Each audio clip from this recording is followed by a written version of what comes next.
Alhamdulillah wa kafa wa salatu wa salam ala nabiyina al-Mustafa amma ba'd.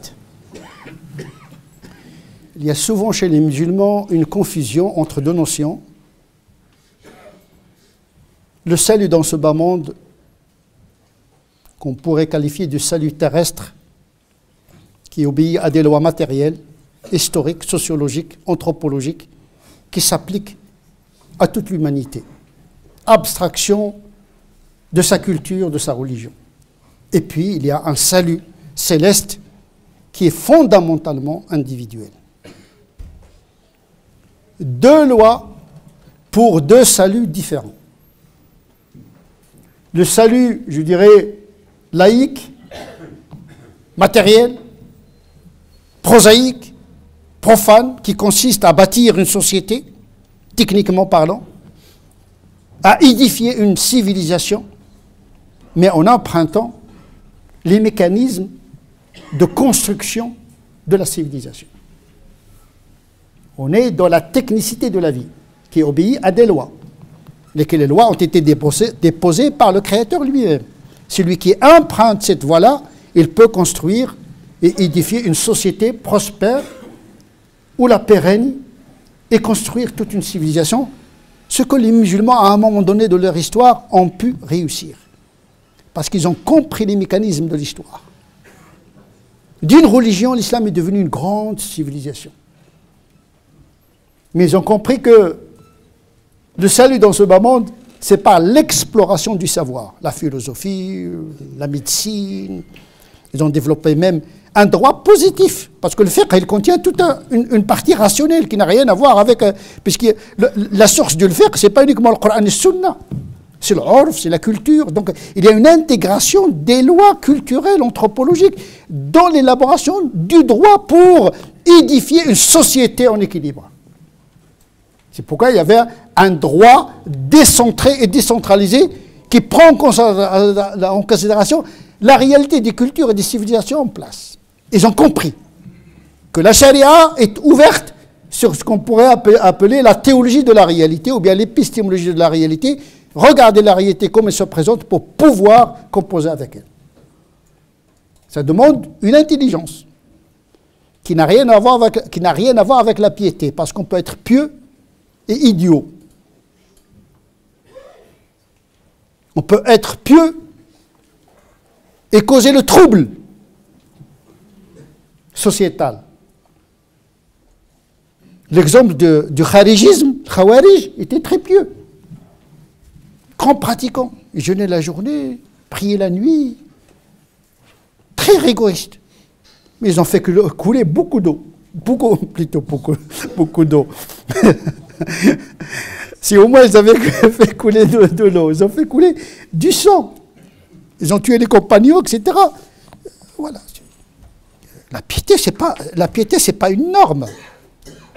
C'est un sentiment qui doit être canalisé par la rationalité. Et donc le salut dans ce bas monde se construit dans la société. Et les collectifs.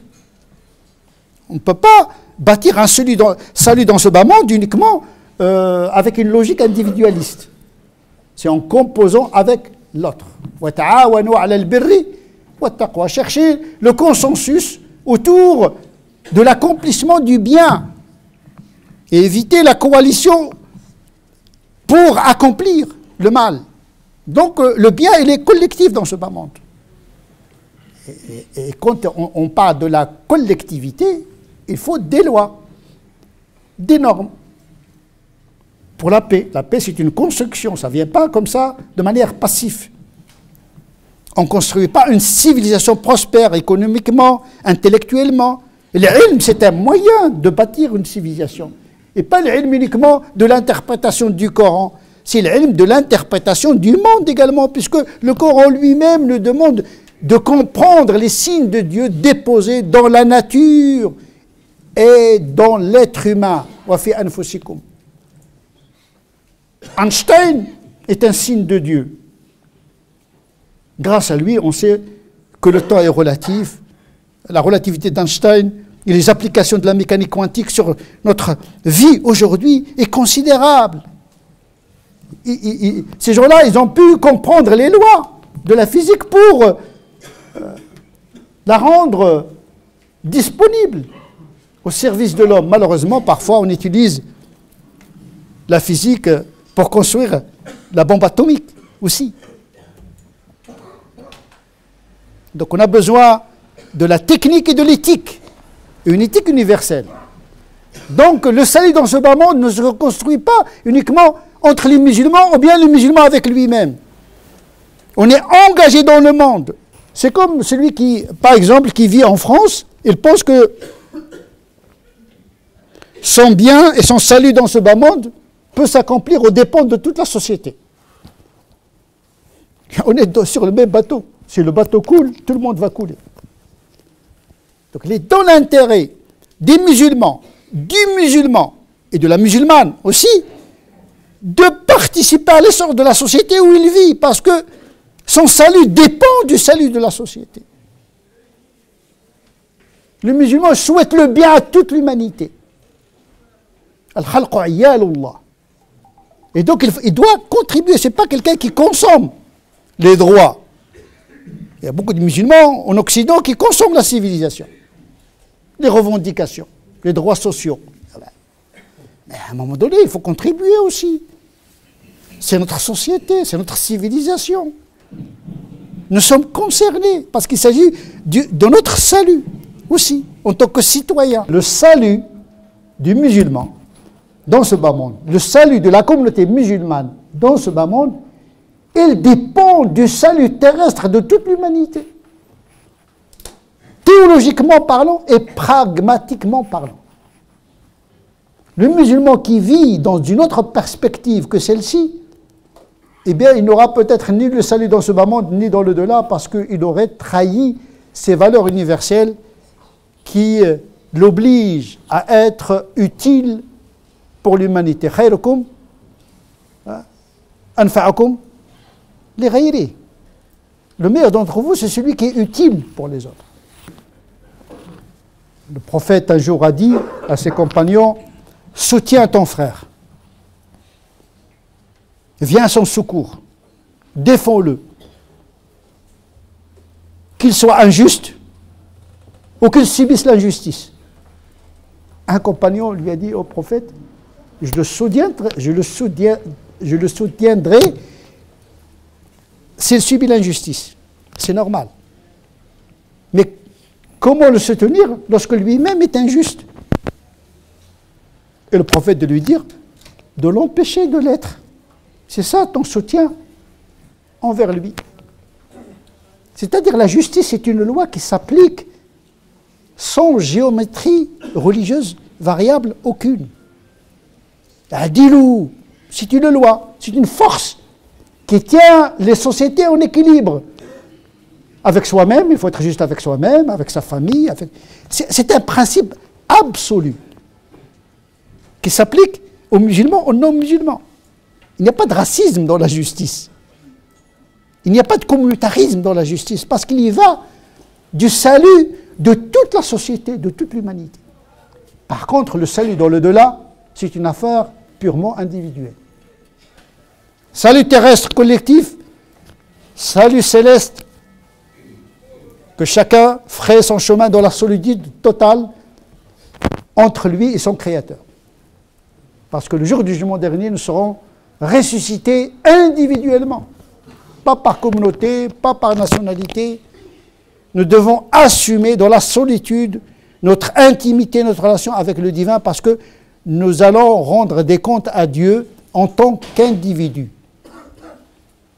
On peut être pieux, pratiquant, et être dans les summums du paradis. C'est Dieu qui juge. Les lois de l'au-delà, ce ne sont pas les lois de l'ici-bas. La charia de l'au-delà, ce n'est pas la charia de l'ici-bas. Parce que Dieu, il a tous les paramètres. Nous n'avons que les paramètres visibles et matériels.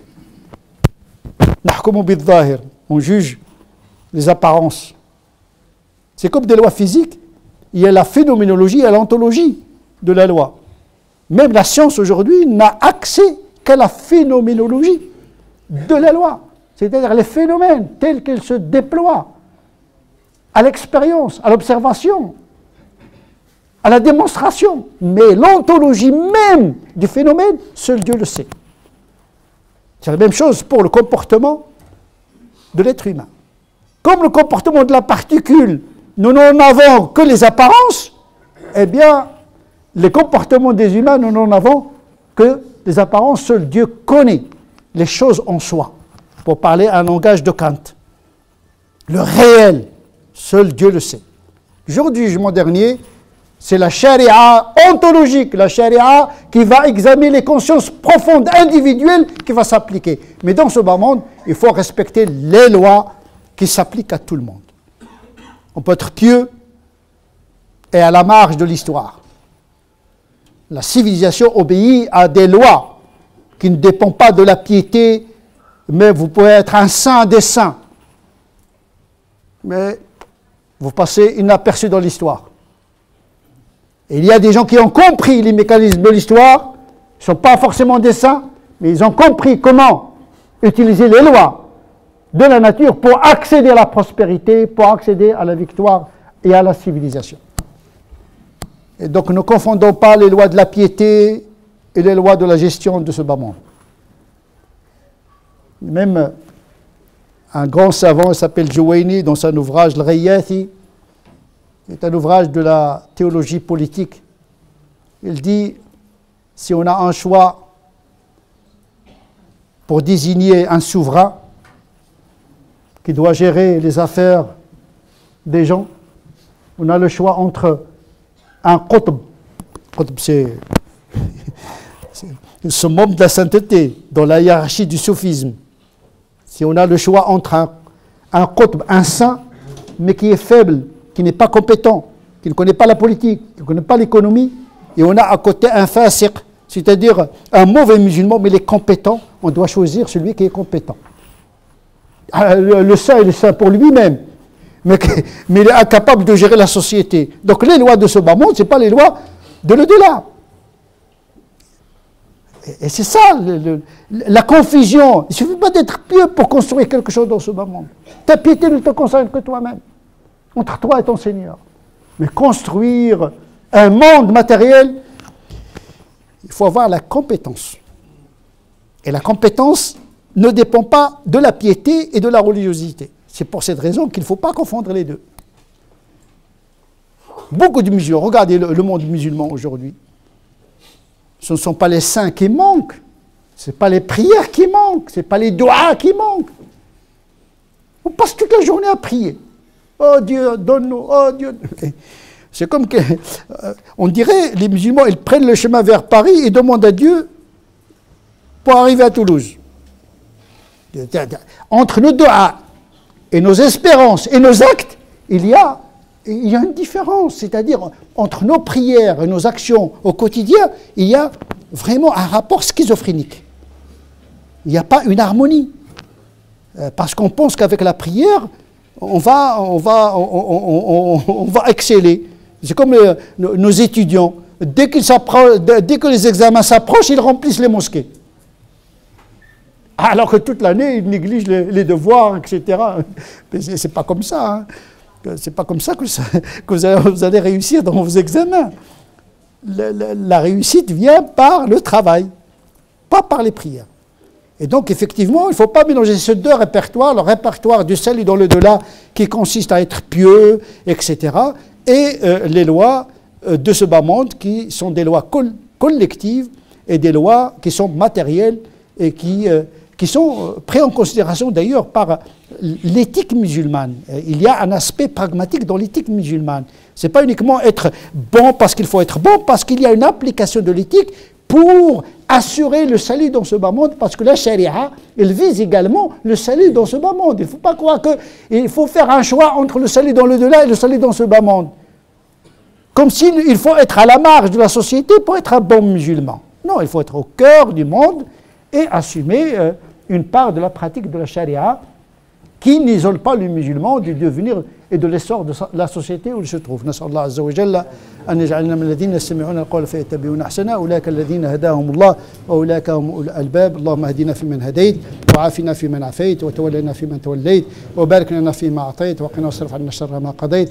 اللهم صل وسلم على سيدنا محمد وعلى آل سيدنا محمد كما صليت على إبراهيم وعلى آل إبراهيم وبارك على محمد وعلى آل محمد كما باركت على إبراهيم وعلى آل إبراهيم في العالمين إنك حميد مجيد. سبحان ربك رب العزة عما يصفون وسلام على المرسلين والحمد لله رب العالمين.